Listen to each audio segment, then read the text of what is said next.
Kesatuan Cipta Gelar kebetulan Abah sebagai pimpinan sekarang itu tercatat itu dari tahun 1368,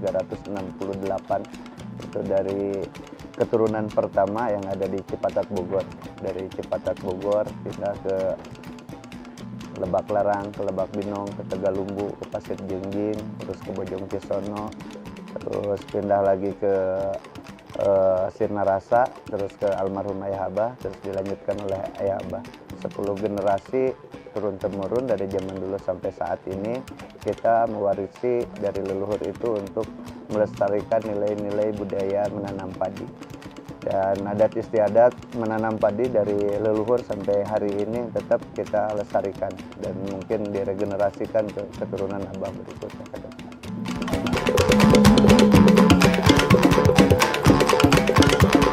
Jumlah warga, kebetulan warga Abah karena kalau di adat itu tidak terbatas oleh batas pemerintahannya. Kita di adat itu dari zaman dulu sampai sekarang itu mau dimanapun itu sama. Itu kurang lebih ada di 2 provinsi, di 3 kabupaten. Itu ada di Sukabumi, di Bogor, sama di Banten. Itu kurang lebih warga dalam itu kurang lebih ada di sekitar 30.000 jiwa. Kalau sama warga luar ya kurang lebih ada sekitar 50.000 jiwa. Itu yang menginduk ke Abah ke sini. Jadi Cipta Gelar sebagai pusat, warga Abah kurang lebih ada di 568 kampung yang disebar di 3 kabupaten. Dia menanam padi itu kita harus menggunakan secara tradisional dari zaman dulu sampai sekarang. Dari mulai kita menanam padi, terus panen padi, sampai ada selamatan 1 tahun sekali di semacam tahun baru di batas dari tahun ke tahun, karena kita menanam padi itu cukup 1 tahun 1 kali aja, terus hasilnya itu disimpan di lumbung padi untuk bekal kehidupan sehari-hari, nggak boleh dijual belikan. Kita menanam padi kita jual itu berupa uang, uangnya kan gampang dibelanjakan, pasti gancang habis. Kalau kita simpan dalam berupa lumbung padi untuk makan kita sehari-hari, ya paling 1 kepala keluarga kan makan itu cuma sekitar 1,5 liter apa 2 liter per harinya untuk 1 kepala keluarga. Untuk saat ini Abah dengan warga mungkin kalau misalkan pasokan yang ada itu ya mungkin 5 sampai 6 tahun masih.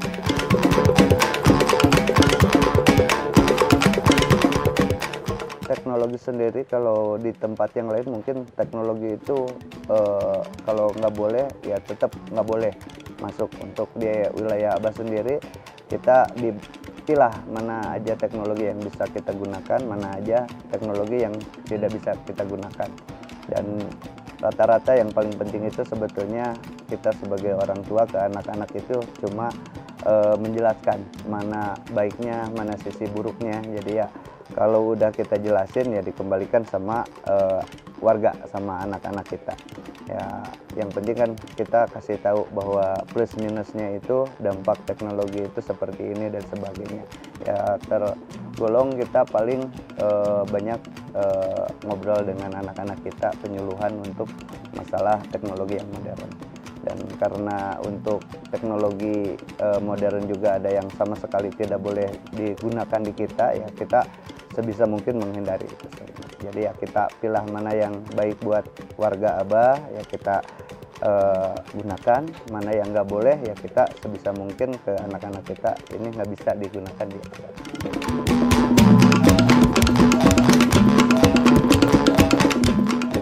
Untuk larangan sendiri kalau di Abah di sini ada beberapa undang-undang ya, salah satunya undang-undang di pemerintahan, undang-undang dasar mungkin itu mungkin ke pemerintahan, terus lagi ada undang-undang agama sama ada undang-undang adat. Kalau undang-undang di adat ya kita turun-temurun diregenerasikan dari leluhur, karena kita hidup berdekatan berdampingan dengan alam ya otomatis kita harus menjaga alam tersebut. Kalau misalkan warga merusak alamnya, ya kita juga mungkin di sini akan terkena dampaknya. Makanya kalau undang-undang pemerintahan mungkin ya cukup Kalau kena sanksi itu ya dihukum, entah itu di penjara, entah itu seperti apa. Kalau di adat, hukumnya itu terasa oleh dirinya sendiri. Ibaratkan kata zaman dulu itu turun-temurun kita regenerasikan itu, simpelnya itu kabendon. Kalau kita melanggar satu aturan adat, katanya kabendon. Jadi ya dikembalikan pada diri kita masing-masing.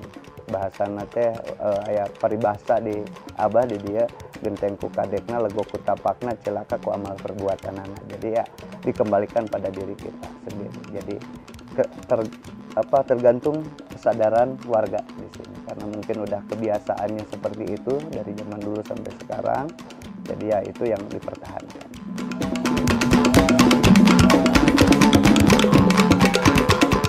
Untuk jaringan sendiri, karena zaman dulu abah sekolah jauh dari kampung ini, ya pulang dari kampung merasakan sendiri komunikasi itu sangat penting untuk kita dengan warga, entah itu kita dengan sesama. Tahun 2009 kita mulai mengajukan karena ada faktor kebetulan, ada yang lewat main sepeda kebetulan dari salah satu operator yang ada di Indonesia. Dari situ dibangun ya, sampai sekarang juga tetap masih berjalan.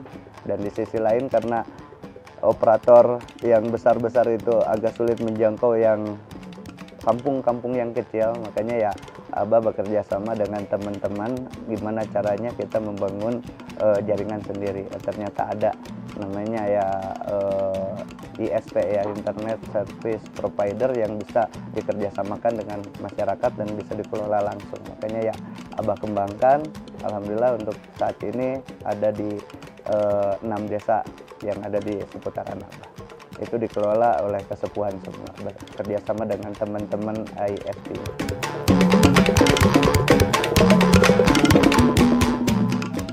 Kita untuk listrik sendiri menggunakan energi yang ada di alam, salah satunya energi turbin, itu mikrohidro. Yang sekarang nyala ini semua listriknya dihasilkan oleh alam yang ada di Abah. Itu pakai turbin, itu tenaga air menggerakkan kincir menggerakkan generatornya menghasilkan listrik, dan listriknya digunakan oleh Abah sama warga Abah. Itu dari tahun 89 mulai kita mengenal teknologi turbin.